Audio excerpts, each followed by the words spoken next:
जय जगन्नाथ। जय जगन्नाथ।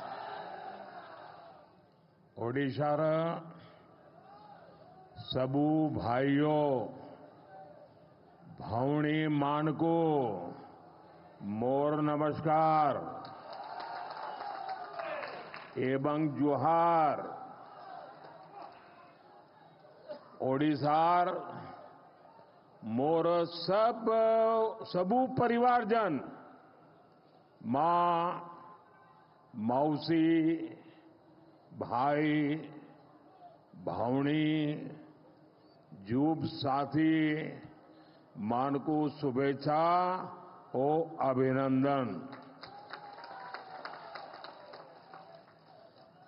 5 दिन पहले मुझे दिल्ली में उड़ीसा पर्व इस शानदार समारोह में शामिल होने का अवसर मिला था और बहुत बढ़िया मसाले वाली चाय भी पी थी।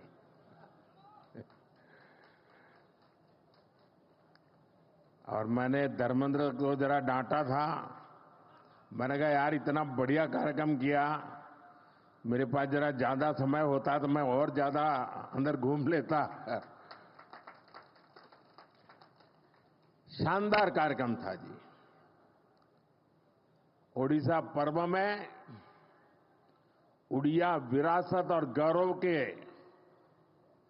वो भव्य दर्शन,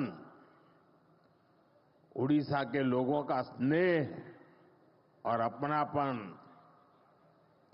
वो मेरे लिए बहुत ही यादगार पल है। आज मुझे बाबा लिंगराज की पावन धरती पर आने का सौभाग्य मिला है। मैं इस एकाम्र क्षेत्र को प्रणाम करता हूं। मैं महाप्रभु जगन्नाथ के चरणों में प्रणाम करता हूं। साथियों, यहां एयरपोर्ट पर ही इतनी संख्या में आपका आना, उड़ीसा के लोगों का आना, और मुझे तो इसका एंड दिखता ही नहीं है, लोग ही दिखते हैं।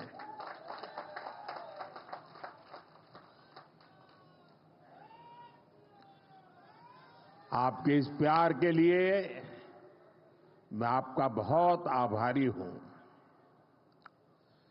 और मैं देख रहा हूं कि एक उमंग, ऊर्जा आपके चेहरों पर, खुशी, चमक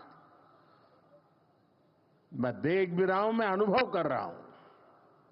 और ये चमक बता रही है कि महाराष्ट्र चुनाव के नतीजों ने, हरियाणा के चुनाव के नतीजों ने, और इन दिनों देश भर में जो उपचुनाव हुए उससे जो नतीजे आए हैं, पूरे देश में कैसा विश्वास भर दिया है, ये मैं आपके आंखों में देख रहा हूं। अब देखिए, उड़ीसा ने शुरुआत की, फिर हरियाणा, फिर महाराष्ट्र, और यही तो भाजपा की विशेषता है और यही हमारे कार्यकर्ताओं का सामर्थ्य है, हमारी पार्टी के कार्यकर्ताओं का सामर्थ्य है। विपक्षी दल बीजेपी सरकार के खिलाफ सुबह शाम अपप्रचार करते रहते हैं, लेकिन जनता बीजेपी सरकार के कामों को देखकर उन्हें आशीर्वाद देने खुद मैदान में दौड़ पड़ती है।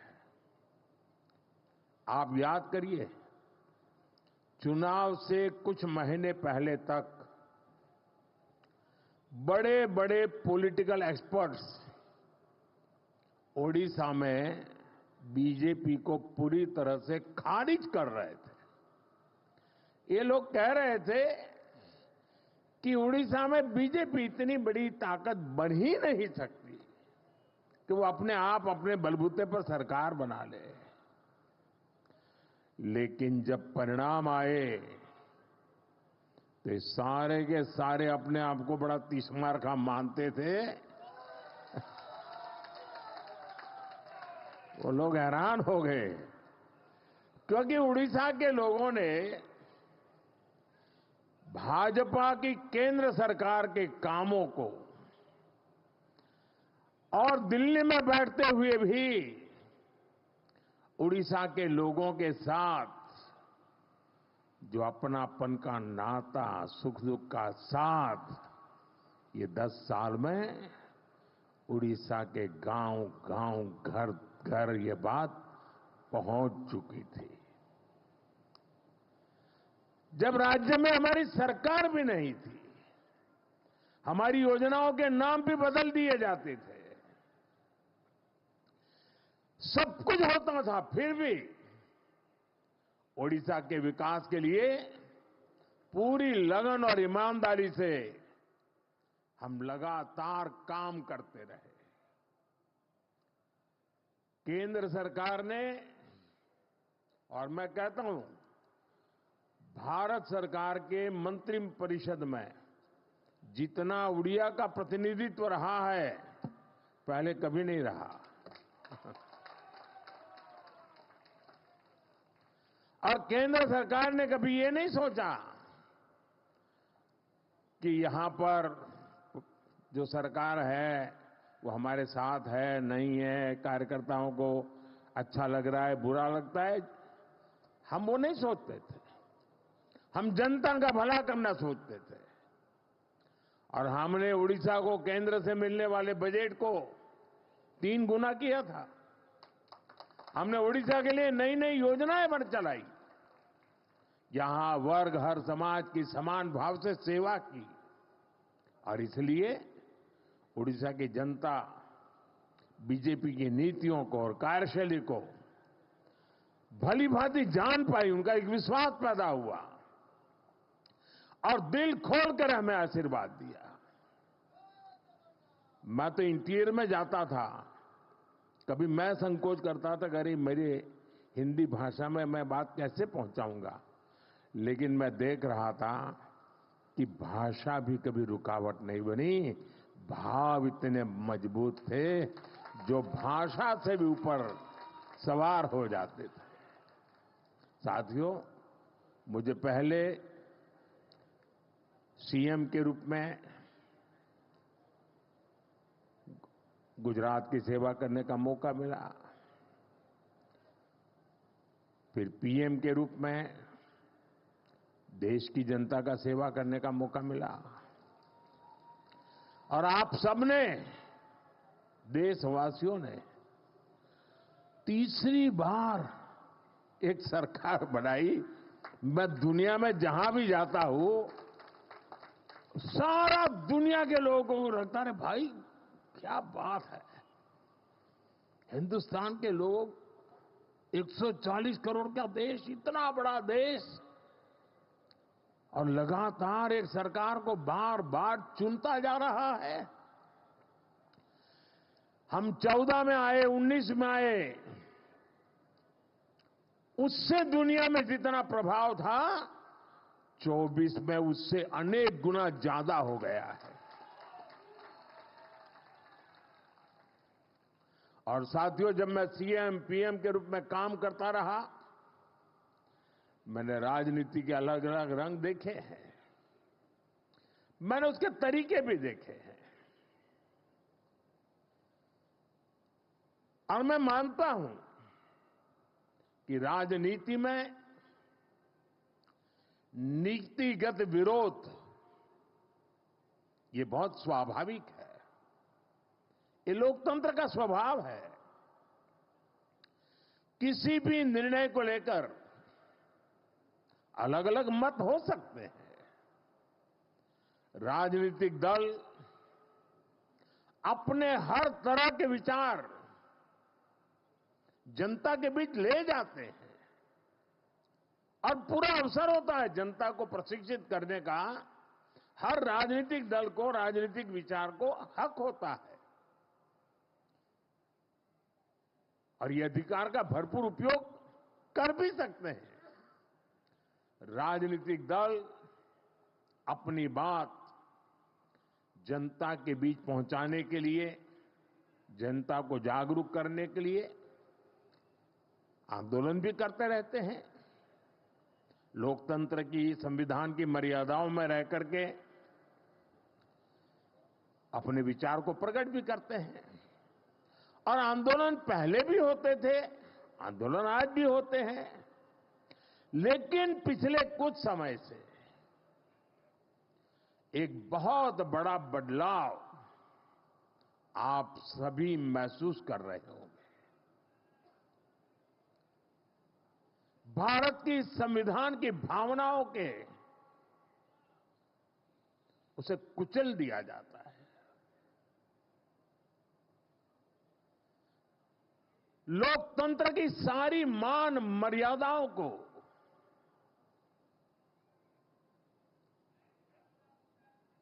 अस्वीकार किया जाता है। जो लोग सत्ता को अपना जन्मसिद्ध अधिकार समझते हैं, उनके पास केंद्र की सत्ता पिछले एक दशक से वो खो चुके हैं। अब पहले दिन से देश की जनता किसी और को आशीर्वाद दे, इसका गुस्सा जनता के ऊपर भी है। इस स्थिति ने उनके अंदर इतना गुस्सा भर दिया है कि वो देश के खिलाफ साजिश करने में जुटे हैं। ये लोग अपना गुस्सा जनता पर ही निकालने लगे हैं। देश को गलत दिशा में ले जाने के लिए उन्होंने लोगों को गुमराह करना शुरू कर दिया है। उनकी झूठ और अफवाह की दुकान पिछले 10 साल से चल रही है। अब उन्होंने इस अभियान को और तेज कर दिया है। ऐसे में जागृत नागरिकों को, भाजपा के कार्यकर्ताओं के लिए, जो देश को प्यार करते हैं उनके लिए, जो संविधान का सम्मान करते हैं उनके लिए, जो लोकतंत्र को जीते हैं उनके लिए, ऐसे लोगों की हरकतें, उनके इरादे, उनके कारनामे बहुत बड़ी चुनौती बनते जा रहे हैं। और इसलिए मैं सभी देशवासियों से कहना चाहूंगा, लोकतंत्र के प्रति समर्पित हर कार्यकर्ता को कहना चाहूंगा, हमें हर पल सतर्क रहना है और लोगों को जागरूक करते रहना है। हमें हर झूठ को बेनकाब करना है। सत्ता के ये भूखे लोग जनता से सिर्फ झूठ बोलते आए हैं। जब इनका एक झूठ लोगों पर काम नहीं करता, तो उससे बड़ा दूसरा झूठ गढ़ते हैं। ये अपने कार्यकर्ताओं को भी झूठा दिलासा देने के लिए यही कर रहे हैं। मैं तो, आप भी तो देखते होंगे ना, 2019 में जो चौकीदार उनके लिए चोर था, 2024 में आते आते वो ईमानदार हो गया और एक बार भी चौकीदार को चोर तो गाली नहीं पड़ी। इनका मकसद सिर्फ यही है कि किसी तरह देश की जनता को गुमराह करके सत्ता पर उनका कब्जा हो, ताकि देश आजाद हुआ तब से आज तक जो लूट चलाने वाला गिरोह है, अलग अलग नकाब पहन करके निकला हुआ एक गिरोह है, उसको देश की जनता को लूटने का एक मौका मिल जाए। साथियों, आज केंद्र की भाजपा सरकार उड़ीसा के गौरव को, उड़ीसा को बड़ी प्राथमिकता दे रही है।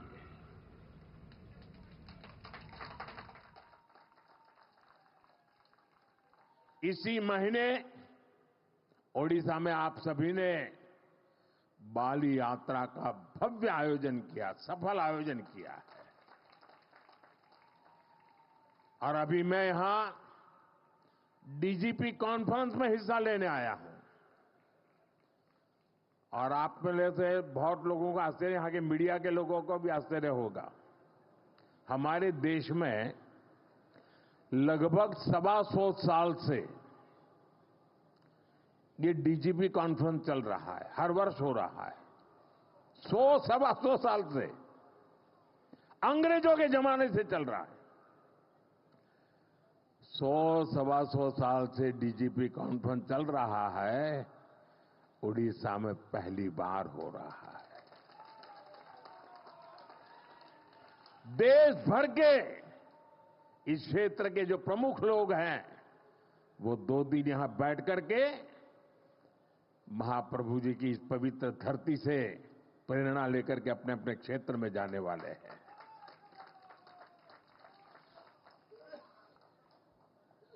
अभी तो डीजीपी कॉन्फ्रेंस है, अभी 4 दिन के बाद 4 दिसंबर को यहां पर नौसेना दिवस का अवसर इस बार पुरी में ऑफ डेमो 2024 का आयोजन हो रहा है। ये भी अपना अपना बहुत बड़ा अवसर होता है। वो भी पुरी के ब्लू फ्लैग बीच पर नौसेना का अपने सामर्थ्य का प्रदर्शन करेगी। इसका मतलब कि पूरा उड़ीसा वैश्विक नजरों की केंद्र में आने वाला है। और फिर 1 महीने के भीतर भीतर 2025 में जनवरी महीने में ही 8 से 10 जनवरी भुवनेश्वर में प्रवासी भारतीय दिवस का बहुत बड़ा आयोजन है। विश्व भर के लोग आने वाले हैं। दुनिया भर के लोगों का आपको स्वागत करने का अवसर मिलने वाला है। और यहां लोग जो भावनाएं लेकर के जाएंगे, पहले G20 में अलग प्रकार के लोग आए थे। ये हमारे देश के ही लोग हैं जो कई वर्षों से विदेशों में रहते हैं, वो सब आ रहे हैं। और ये लोग जब वापस जाएंगे ना, तो उड़ीसा की इतनी कथाएं दुनिया भर तक पहुंच जाएगी। उड़ीसा का भरपूर प्रचार प्रसार होगा और यहां पर्यटन के अवसर बढ़ेंगे। हम उड़ीसा को देश ही नहीं, दुनिया के नक्शे पर प्राथमिकता दिलाना चाहते हैं। इस तरह के आयोजन उड़ीसा को मिल रही प्राथमिकता का प्रमाण है। आप अभी से प्रवासी भारतीय दिवस की तैयारियां भी जरूर करें और G20 से भी शानदार होना चाहिए। एक ऐसा अवसर है जिसमें हर कार्यकर्ता अपने सामर्थ्य का प्रदर्शन कर सकता है।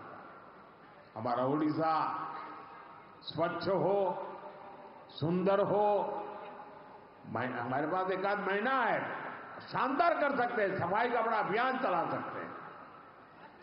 यहां की संस्कृति से लोग परिचित हो, इसके जन भागीदारी से करना है। उड़ीसा के हर नागरिक को लगना चाहिए दुनिया के मेहमान मेरे घर आ रहे हैं, ये भाव आना चाहिए। हम और आप मिलकर के उड़ीसा के गौरव को बढ़ाएंगे। साथियों, उड़ीसा में डबल इंजन की सरकार बनने के बाद यहां हर सेक्टर में विकास ने नई गति पकड़ ली है।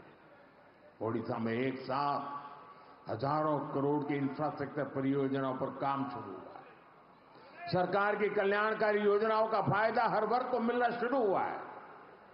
खेल हो, शिक्षा हो, पर्यटन हो, हर क्षेत्र में ओडिशा ने जो रफ्तार पकड़ी है वो अभूतपूर्व है। ओडिशा के शहरों में आधुनिक सुविधाएं, नई नई सुविधाएं जोड़ी जा रही है और राज्य की भाजपा सरकार यहां स्टार्टअप इकोसिस्टम डेवलप करने पर फोकस कर रही है। नौजवानों का उज्जवल भविष्य का शिलान्यास हो रहा है। राज्य की धरोहर को समृद्ध बनाने का अभियान भी तेज गति से चलाया जा रहा है। मिशन पूर्वोदय से भी उड़ीसा का विकास की नई रफ्तार पकड़ रहा है। जब इंफ्रास्ट्रक्चर बेहतर होगा तभी यहां की खनिज संपदा, यहां के समुद्री तट औद्योगिक अवसरों में बदलेंगे। साथियों, नए उद्योग प्रदेश में आए, इसके लिए सरकार द्वारा सही नीतियां और सही नीयत की भी जरूरत होती है और जो आज देश और दुनिया के लोग अनुभव कर रहे हैं भाजपा की सरकार बनने के कारण। और ये काम उत्कर्ष उत्कल अभियान के जरिए हो रहा है। उड़ीसा को नए निवेश के लिए तैयार किया जा रहा है। यहां नए उद्योग लगेंगे, नए अवसर बनेंगे, युवाओं को रोजगार मिलेगा। युवा बड़े बड़े अवसरों के लिए तैयार हो, उनके सामर्थ्य का सही इस्तेमाल हो, इसके लिए शिक्षा व्यवस्था में भी बड़े परिवर्तन की जरूरत है। इसलिए भाजपा की सरकार आते ही हमने राज्य में राष्ट्रीय शिक्षा नीति को पूरी तरह लागू किया। ओडिशा में स्कूलों के लिए पीएम श्री योजना और हायर एजुकेशन के लिए पीएम उषा योजना को भी लागू किया। भाइयों बहनों, एक और हम भविष्य निर्माण की दिशा में आगे बढ़ रहे हैं। दूसरी ओर उड़ीसा को जन कल्याणकारी योजनाओं का भी लाभ मिल रहा है। उड़ीसा के लाखों गरीब परिवारों को पक्का मकान देने का अभियान तेजी से आगे बढ़ रहा है। हर घर तक पानी पहुंचाने के लिए हमारी सरकार मिशन मोड में काम कर रही है। गरीबी के खिलाफ लड़ाई, गरीब के जीवन स्तर को बेहतर बनाने के प्रयास और पूरी ताकत से तेज किए गए। साथियों, उड़ीसा के लोग हमारी सरकार आने के बाद एक और बड़ा अंतर देख पा रहे हैं। हमारे मुख्यमंत्री मोहन चरण मांझी जी आज उड़ीसा के अलग अलग हिस्सों का दौरा कर रहे हैं। उड़ीसा को पहली बार गांवों में पता चलता है कि मुख्यमंत्री गांव में भी कभी आते हैं। जनता से जुड़ना और जनता के बीच जाकर उनकी समस्याओं को समझना, यही भाजपा की परंपरा है, भाजपा की संस्कृति। साथियों, बीजेपी की सरकारें इतनी सफल इसलिए होती है क्योंकि हमने इस देश की आधा आबादी महिलाएं, उनके विकास पर भी उतना ही तवज्जो दिया है, उतना ही महत्व दिया है। ओडिशा में भी हमारी सरकार बनते ही माताओं बहनों के लिए कई बड़े कदम उठाए गए हैं। माता सुभद्रा का आशीर्वाद लेकर हमने सुभद्रा योजना शुरू की। ये योजना महिला सशक्तिकरण की पहचान बनेगी। जब हमारी माताएं बहनें आर्थिक रूप से सशक्त होगी तो राज्य की अर्थव्यवस्था में उनका योगदान बढ़ेगा। मुझे खुशी है कि बीजेपी के प्रयासों से ओडिशा की आदिवासी बेटी द्रौपदी मुर्मू जी आज देश की राष्ट्रपति है।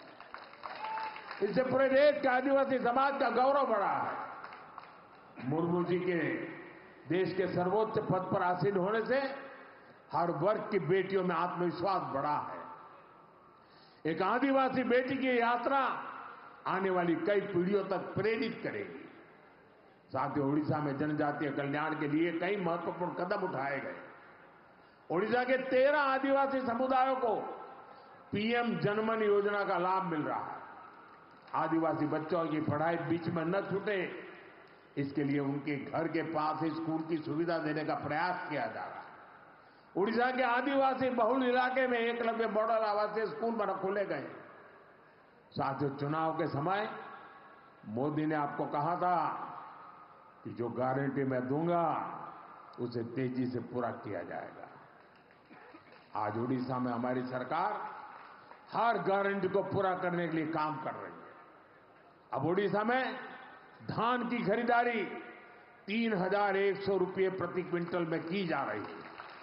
इसके लिए राज्य सरकार के बजट में 5,000 करोड़ रुपए की व्यवस्था की गई। पिछले हफ्ते राज्य सरकार ने बरगढ़ जिले से बढ़ी हुई दर से धान खरीदना शुरू कर दिया। इसी तरह हम अपनी हर गारंटी को तेजी से पूरा कर रहे हैं। इसलिए मैं फिर कहूंगा, मोदी की गारंटी यानी गारंटी पूरी होने की गारंटी। साथियों, हम हमारे संकल्पों को पूरा करेंगे, विकसित ओडिशा के लिए काम करेंगे और मैं आपका उत्साह और उमंग देख रहा हूं। जो सपने लेकर के हम चले हैं उसके लिए मेहनत में कोई कमी नहीं करेंगे, रखेंगे। आप सब यहां आए, इसके लिए मैं एक बार फिर आप सबका आभार व्यक्त करता हूं। दरअसल तो मैं एक आज सरकारी मीटिंग के लिए आया हूं, लेकिन हमारे धर्मेंद्र जी वगैरह ने तय किया नहीं, हम तो चाहते हैं, तो मुझे अच्छा लगा। आप सबके दर्शन करने का मुझे मौका मिल गया। आप सबका बहुत बहुत धन्यवाद।